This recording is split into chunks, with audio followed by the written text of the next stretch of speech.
jin dan ins. Dua perkataan yang kita selalu dengar kan? Biasanya kita terus fikir, okey, satu makhluk gaib, satu lagi manusia. Tapi, macam mana kalau makna sebenar dua perkataan ni sebenarnya jauh lebih mendalam dan ia berkisar tentang diri kita sendiri? Jom kita siasat. Okey, jom kita mula dengan apa yang semua orang dah tahu. Pandangan tradisional. Jin, makhluk gaib daripada api, tak nampak. Ins pula, kitalah, manusia fizikal daripada tanah liat yang boleh nampak. Senang cerita, dua spesies yang berbeza sama sekali. Tapi, kat sinilah ceritanya jadi menarik. Macam mana kalau pemahaman biasa ni sebenarnya terlepas pandang sesuatu yang penting? Macam mana kalau perkataan tu sendiri nak sampaikan cerita yang jauh berbeza tentang apa yang ada dalam diri kita? Jadi, untuk rungkai semua ni, kita kena jadi macam detektif sikit. Dan petunjuk pertama kita tersembunyi dalam kod bahasa tu sendiri, iaitu asal-usul perkataan jin dan ins. Okey, jom kita bedah siasat perkataan ni. Akar kata untuk jin ialah JNN. Maksud utamanya sentiasa berkisar pasal penyembunyian. Sesuatu yang tersembunyi, terlindung, tak nampak. Contohnya, jannah, taman yang subur dan terlindung, atau janin, yang tersembunyi dalam rahim. Nampak tak? Semuanya dari akar yang sama. Nah, sekarang kita tengok lawannya pula.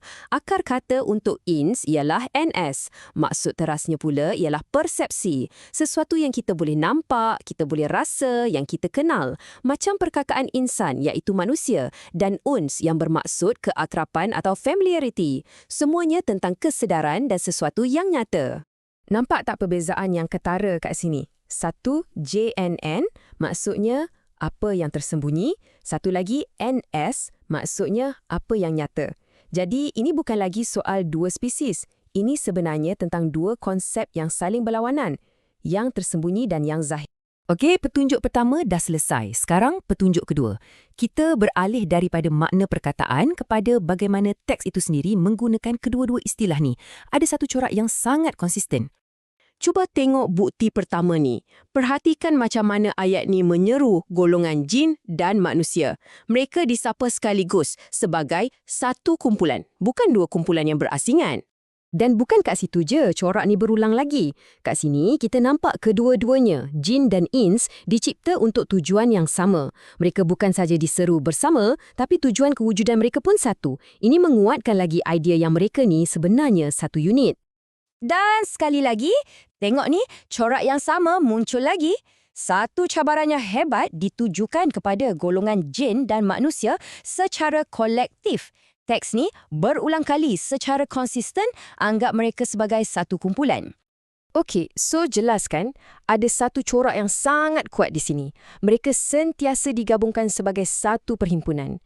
Sekarang, jom kita gali lebih dalam. Sebab corak ni akan bawa kita kepada satu bukti yang paling penting. Ingat tak ayat yang tadi? Kita tengok balik, tapi kali ni kita fokus pada satu perkataan kecil tapi sangat penting ni. Minkum. So, apa benda minkum ni? Senang cerita, ia bermaksud dari kalangan kamu semua. Merujuk kepada keseluruhan kumpulan yang diseru tadi. Maksudnya, rasul-rasul tu datang daripada gabungan jin dan ins. Dan kat sinilah persoalan paling besar muncul. Kalau jin tu spesies gaib dan ins tu manusia, macam mana pula rasul-rasul boleh datang dari kedua-dua kalangan ni serentak? Kat sinilah pandangan tradisional tu macam tak selari dengan logik teks. Okey, semua petunjuk dah ada atas meja. Sekarang masanya untuk kita cantumkan semuanya. Apa yang kita akan nampak ialah satu model baru yang sangat menarik tentang diri kita sebagai manusia. Ingat tak pasal metafora tanah liat dengan api tadi? Macam mana kalau ia bukan bahan untuk dua spesies berbeza, tapi sebenarnya simbol untuk dua sisi dalam diri kita? Tanah liat mewakili aspek diri kita yang stabil, yang nyata, yang nampak. Manakala api mewakili tenaga dalaman kita yang dinamik, yang tersembunyi, yang tak nampak.